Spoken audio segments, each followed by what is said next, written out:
Assalamu alaikum, inshallah you're well guys. So today I wanted to speak about my experiences, both positive and negative, of being a Pakistani, Muslim, minority, whatever label you want to put on it in the workplace. Looking back at the time that I was an apprentice, I definitely feel like I could have benefited from advice and guidance from someone who looked like me or came from a similar background like me. So inshallah I wanted to make this video today to help you guys out who may feel like you're in a similar position. The first thing I noticed pretty much as soon as I started working was that I was a minority. Now I'm a Pakistani Muslim, which makes me different to Muslims from other countries, so you can't combine us with a label. You can't say they're all Asian or they're Muslim. Yes, we share some similarities, but we are very different. And I remember at the NAO where I started my career, there was good diversity. There were people from different ethnicities, different cultures, but I still found it difficult to relate to people. Not many people came from the same background as me. That led to me feeling like I couldn't be real. I couldn't bring my true self to work. And even when I tried, I felt like I stood out for the wrong reasons. My advice to anyone is that it's good to be different. Yes, adapt yourself to fit in into the workplace, but don't let that change who you are. Nowadays, a lot of organizations are putting greater focus on inclusion, diversity, and they've even got schemes in place to recruit from underrepresented groups. And even though I felt like I couldn't relate to many people, I still made great friends within my intake and within my team. Now, some of you may think this isn't a big issue. I find it easy to relate to people. I'll have no issue in making friends, and that's absolutely fine.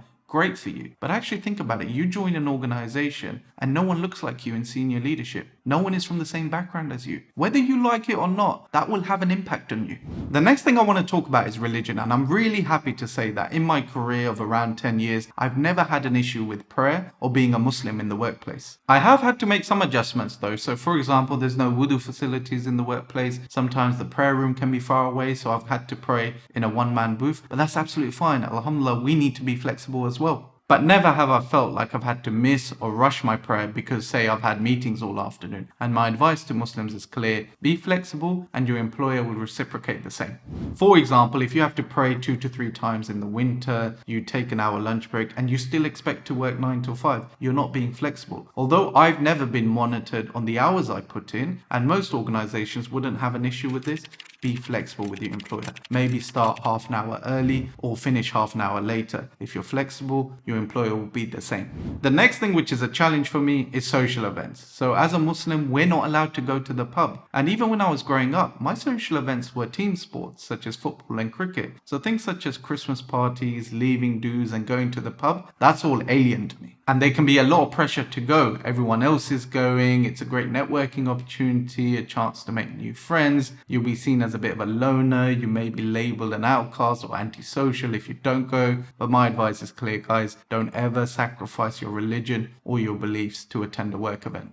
It doesn't matter if you don't go to a pub or party, you'll have plenty of opportunities to network. You just have to be proactive about it. So for example, in every organization that I've worked at, I've always taken part in football or cricket. It's been a great way to make new friends. We've also introduced coffee roulette at work, which gives you a chance to meet people from a different area of the business. The point to take away is that if you don't attend a social event, you'll be fine. You won't be missing out on anything. Another challenge I faced were work dinners. Now, as a Pakistani, I'm used to Pakistani food, and I grew up eating a lot of takeaways. So whilst growing up, fine dining was not something that I was used to. There's certain cuisines which I like to avoid, but to be honest, that's quite normal. A lot of people have dietary preferences. They'll prefer one type of cuisine over another. But for me, it was the little things, like using cutlery. I was used to eating with my hands, so I wasn't an expert at using cutlery. So I'd say I was a bit self-conscious when I went out to nice places to eat with my team. Another example is clothes. Outside of work, I like to wear tracksuits. That's my comfortable wear. That's what I'm comfortable being in when I play sports. But it can come across as a bit unprofessional if I'm wearing tracksuits in front of my team. Now, as a manager,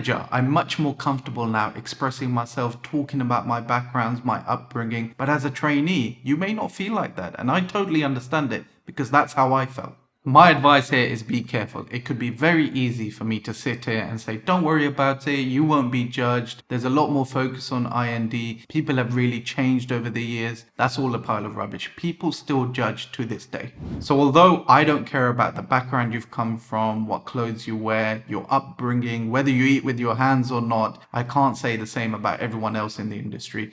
People do judge. I've experienced it firsthand. And because every scenario and every person is different, I can't be more specific in my advice. My advice is be mindful and careful of the impression that you're making. The final one I think a lot of people can relate to, and that is navigating office politics, in particular promotion. So whilst growing up, the focus for me was on getting good grades. And that's the same for many minorities because a lot of our parents work in manual labor jobs. Naturally, like every parent, they want the best for us. And in their view, success is wearing a suit, going to a big office, and having a good career. And that means you have to be educated. So a lot of pressure to get good grades, a lot of pressure to go to university. And what that means in the workplace is we think that if we do a good job, we'll get recognized for it. Our promotion will be our grade. I definitely thought like that, and I was naive in doing so because doing a good job is not enough to get promoted. And I admit it, I was completely wrong. And when my manager came up to me and said, Fez, to get to the next stage, you need to network more, build more relationships, go and speak to senior leadership you don't normally speak to through work, talk about your successes. It took me a long time to do that because I felt like I was using people to get a promotion. As a minority whose parents weren't educated here, I was used to doing many things by myself without any support. So having to rely on others to advocate for me, to push for my promotion, that didn't sit right with me. But having gone through that transformation in mindset, going out there, networking more, my advice is clear. Networking benefits are immense. You should be doing it. It's a great opportunity to raise your profile, to understand what's going on in other areas of the business, to advocate for yourself and your team, seek out opportunities for others in your team. The list of benefits is endless. So even if it makes you uncomfortable, just do it. It will only benefit you.